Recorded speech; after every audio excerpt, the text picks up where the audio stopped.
ہمارا دماغ ایک سرکٹ سوئچ کی طرح کام کرتا ہے۔ اگر ہم اسے ایک بار آن کر دیں تو یہ آن ہی رہتا ہے، اور اگر اسے آف کر دیں تو یہ آف ہی رہتا ہے۔ اگر ہم اسے یہ بات سمجھا دیں کہ ہاں میں ایک کامیاب انسان بن سکتا ہوں تو یہ اس بات پر یقین کرے گا۔ مثال کے طور پر اگر کہ کوئی انسان کوما میں چلا جائے اور ایک دن اسے ہوش آئے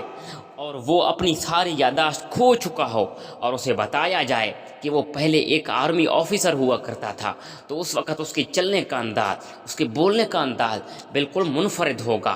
اگر اسے یہ بتایا جائے کہ وہ پہلے جھاڑو لگانے والا تھا تو پھر اس کے بولنے کا انداز، اس کے چلنے کا انداز پہلے والے سے بالکل مختلف ہوگا، کیونکہ اس وقت اس کا ذہن اس بات کو قبول کر لے گا اور اسے ایک جھاڑو دینے والے کے جیسا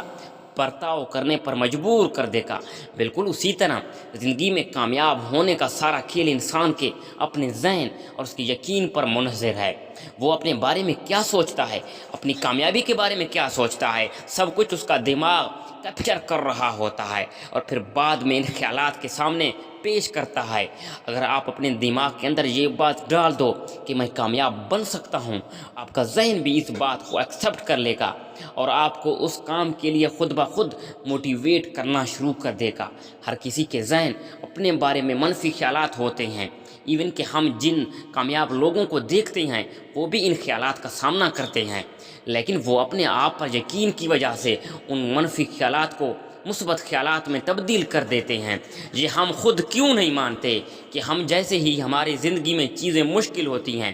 ہم اپنے آپ پر شک کرنے لگتے ہیں، ہم یہ سوچنے لگتے ہیں کہ شاید ہم ایسا نہ کر سکیں۔ دباؤ ڈالنا، فکر کرنا، ان چیزوں کا تصور کرنا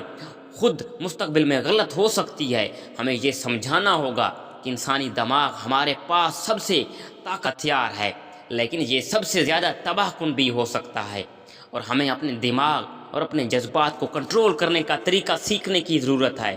آپ کا ذہن آپ کو زندگی میں آپ کے سب سے بڑے چیلنج فراہم کرنے جا رہا ہے، کیونکہ ایک طاقتور ذہن کو فالو کرنے کے لیے مشکلات کا سامنا کرنا پڑتا ہے۔ وہ رب تمہیں ان مشکلاتوں سے گزار کر ایک بڑی منزل اور ایک بڑے سلطنت کا بادشاہ بنانا چاہتا ہے۔